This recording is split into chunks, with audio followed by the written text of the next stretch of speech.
Hello, friends. My name is Mrs. Breeden, and tonight I will be reading the story Wilfred by Ryan Higgins. I hope you enjoy the story.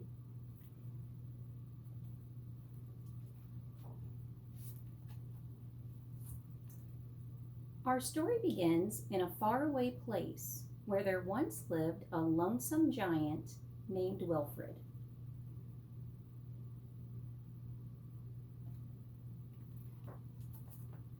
Wilfred was humongous and hairy, and the thing that he wanted most of all in the whole wide world was a friend. One day, Wilfred came across a little town with little people in it. These little people were very unusual. They didn't have a single hair on their heads, not even the ladies.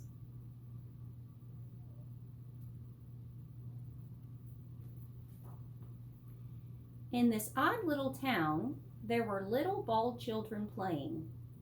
Wilfred wanted to join them, so he did, and they all ran away.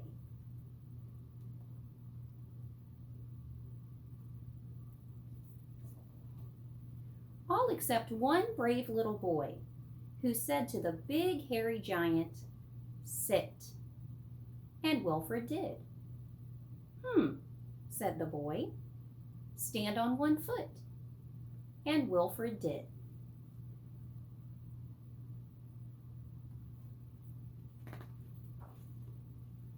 "Play golf." And Wilfred did. "Play the ukulele." And Wilfred did. "Do my math homework." And Wilfred did. "Reenact the Battle of Waterloo." And Wilfred did.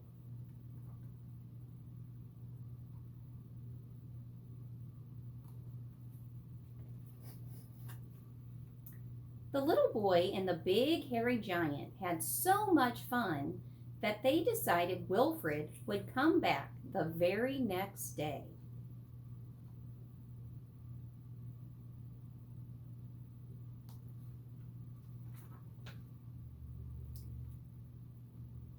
Meanwhile, the little bald townspeople watched as the big hairy giant lumbered away. They wanted hair too, and with winter coming fast, they wanted it soon. So the little bald people in the little bald town came up with a big and nasty idea. When Wilfred came back the next day, a few of the little bald people stopped him and told him that big hairy monsters were not allowed in their little bald town. If he wanted to visit, he'd have to stop being big or to stop being hairy. Since Wilfred couldn't stop being big,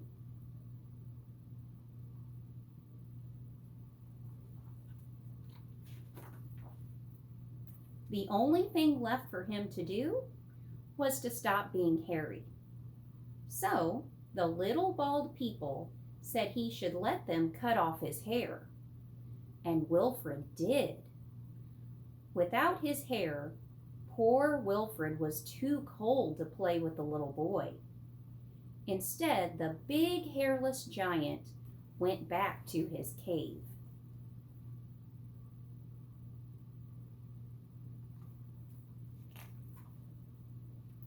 Winter came early, and the snow piled up on the ground while the little boy waited, day after day, for the big hairy giant to return. But Wilfred did not come back. The little boy couldn't understand why. Until one afternoon, trudging back into town, he was met with a big hairy surprise. Some of the little bald people in his little bald town were not bald anymore. They had wigs. When the boy asked where they had gotten all that hair, they replied, "Just from some big hairy monster."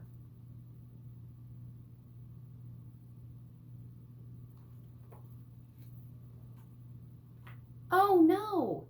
Without his hair, the giant would freeze. The little boy had to help him. He ran back home where he made giant mittens out of his blankets.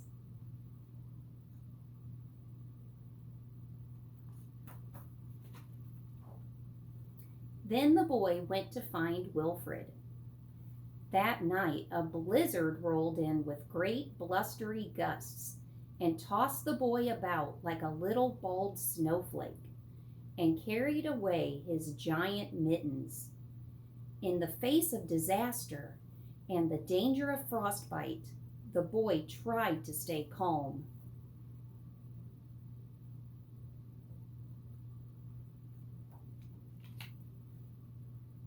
The snow fell and the winds blew through the night, and the next morning the town awoke, minus one tiny member. The boy was missing. The town sent out a search committee. They looked and they looked and they looked for the lost little boy.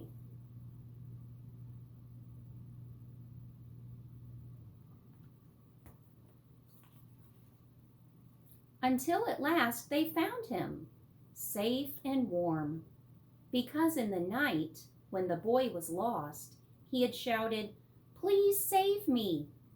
And Wilfred had. The little townspeople felt sorry. This creature wasn't just a big hairy monster. He was a hero, and he needed their help.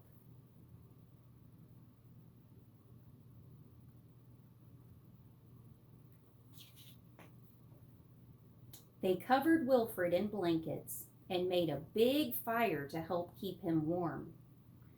Then they took all their wigs and sewed them back together.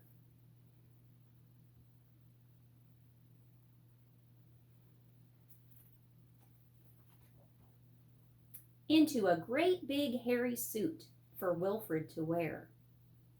And that's how Wilfred came to have a zipper, a smile,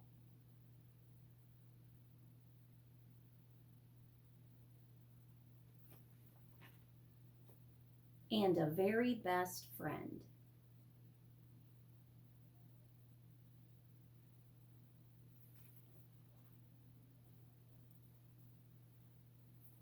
The end. This book shows you that every giant and every person needs a friend. I hope you enjoyed the story. Good night.